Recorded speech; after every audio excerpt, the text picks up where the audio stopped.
Hello friends, साथियों आज की इस वीडियो में हम प्रारूप 17C बनना सीखेंगे। इस प्रारूप को 17 गेबी बोलते हैं। तो ये प्रारूप आपको 6 या 7 पीढ़ियों में बनना है। इस प्रारूप में सबसे पहले आपको अपनी लोकसभा का नाम लिखना है। जैसे यहाँ पर हमने लिखा है 05 नगीना। उसके बाद निर्वाचन क्षेत्र से उत्तर प्रदेश लोकसभा। तो यहाँ पर आपको राज्य संघ राज्य क्षेत्र की विधानसभा ये आपको काटना है। उसके बाद है निर्वाचन के सामने आपको सामान्य लिखना है।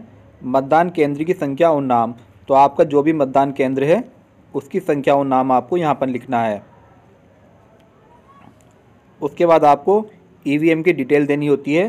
तो सबसे पहले आपको यहाँ पर कंट्रोल यूनिट का नंबर लिखना है। उसके बाद बैलेट यूनिट का नंबर, उसके बाद वीवीपैट का नंबर। उसके बाद है मतदान केंद्र के लिए नियत निर्वाचकों की कुल संख्या। तो यहाँ पर हम मान लेते हैं कि हमारे मतदान केंद्र पर कुल निर्वाचकों की संख्या 800 है। नेक्स्ट पॉइंट है मतदाता रजिस्टर प्रारूप 17M में प्रविष्ट मतदाताओं की कुल संख्या। तो जो मतदाता रजिस्टर होता है वो मतदान अधिकारी द्वितीय के पास होता है। उसमें जितनी मतदाताओं की एंट्री होगी वो आपको यहाँ पर लिखनी है। यहाँ पर हमने लिखा है 600। उसके बाद है पॉइंट नंबर 3, नियम 49O के अधीन मत रिकॉर्ड नहीं करने का निश्चय करने वाले मतदाताओं की संख्या।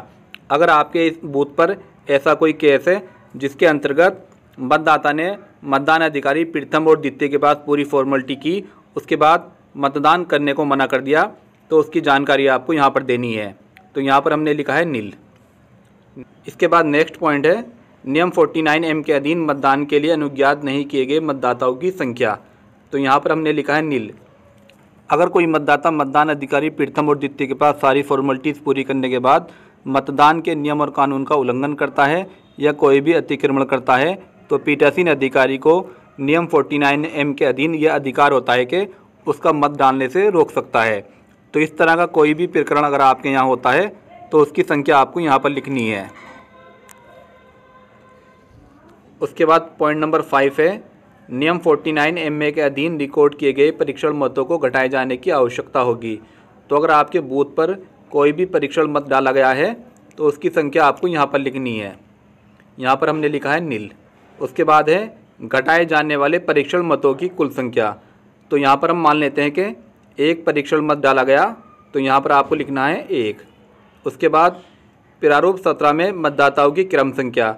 तो जो मतदाता रजिस्टर है उसकी जो क्रम संख्या होगी वो आपको यहाँ पर लिखनी है। नेक्स्ट पॉइंट है इसका अभ्यर्थी जिनके लिए परीक्षण मत डाले गए। तो परीक्षण मत जो डाले गए उसकी जानकारी आपको यहाँ पर देनी है। सबसे पहले आपको यहाँ पर लिखना है अभ्यर्थी का नाम, मतों की संख्या।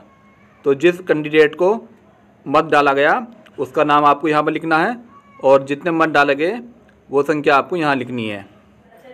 अगर कोई परीक्षण मत नहीं डाला गया तो ये जानकारी आपको खाली छोड़नी है। मतदान मशीन के अनुसार रिकॉर्ड किए गए मतों की कुल संख्या। तो यहाँ पर हमने लिखा है 600। चूँकि हमारे मतदाता रजिस्टर के अनुसार कुल मतों की संख्या थी 600, यहाँ पर बाकी सब डिटेल नील है, तो इसलिए यहाँ पर हमारा ईवीएम के अनुसार कुल मतों की संख्या 600 है। उसके बाद पॉइंट नंबर 7 है क्या मत 6 के सामने प्रदर्शित मतों की संख्या मत 2 के सामने प्रदर्शित मतदाताओं की कुल संख्या से मैच करती है। अर्थात 6 बराबर 2 - 3 - 4 से अगर मैच करती है तो यहाँ पर आपको लिखना है हाँ मेल करती है। उसके बाद पॉइंट नंबर 8 है उन मतदाताओं की संख्या जिन्हें निविदित मतपत्र नियम 49P के अधीन जारी किए गए हैं। तो अगर आपके बूथ पर कोई भी टेंडर वोट डाला गया है तो वो संख्या आपको यहाँ पर लिखनी है। जैसे हमने लिखा है नील। अगर कोई मत नहीं डाले गए तो आपको नील लिखना है। उसके बाद पॉइंट नंबर 9 में निविदित मतपत्रों की संख्या। तो आपको यहाँ पर जानकारी देनी है उपयोग के लिए प्राप्त। तो यहाँ पर आपको कुल 20 प्राप्त हुए थे मान लेते हैं। उनका जो सीरियल नंबर था वो 101 से 120 तक था। उसके बाद निर्वाचकों को जारी किए गए, तो हमने कोई जारी नहीं किया इसलिए हमने लिखा नील। अगर आपने कोई जारी किए तो वो संख्या आपको यहाँ पर लिखनी है। उसके बाद है अप्रयुक्त और वापस किए गए। तो यहाँ पर हमने 20 के 20 वापस कर दिए। उनकी जो संख्या थी 101 से 120 तक। इसके बाद पॉइंट नंबर 10 देखते हैं, पेपर सीलों का लेखा। तो यहाँ पर आपको पेपर सील की जानकारी देनी होगी। प्रदाय की गई पेपर सील की कुल संख्या। तो यहाँ पर हम मान लेते हैं कि आपको पेपर सील 3 मिली। यहाँ पर क्रम संख्या 101 से मान लेते हैं कि 103 तक मिली, तो आपको यहाँ पर 101 से 103 लिखना है। उसके बाद प्रयुक्त किए गए पेपर सील की कुल संख्या, यहाँ पर हम मान लेते हैं कि हमने एक ही प्रयुक्त किए, उसका क्रम संख्या 101 से 101 ही रहेगा। उसके बाद पॉइंट नंबर 3 है, रिटर्निंग अधिकारी को वापस की गई अप्रयुक्त पेपर सील। तो आपने जितनी वापस की वो संख्या आपको यहाँ पर लिखनी है। तो यहाँ पर हम मान लेते हैं कि हमने 2 पेपर सील वापस की, उसका क्रम संख्या होगा 102 से 103 तक। पॉइंट नंबर 4 है, क्षतिग्रस्त पेपर सील की यदि कोई हो तो कुल संख्या। अगर कोई पेपर सील क्षतिग्रस्त हुई है तो उसकी संख्या आपको यहाँ पर लिखनी है, अदरवाइज इस कॉलम को आपको खाली छोड़ना है। उसके बाद यहाँ पर आपको स्थान लिखना है और दिनांक डालनी है।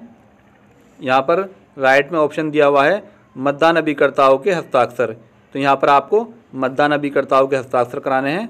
यहाँ पर ये 5-6 पॉइंट हैं, तो जितने भी मतदान अभिकर्ता होंगे उनके हस्ताक्षर आपको कराने हैं।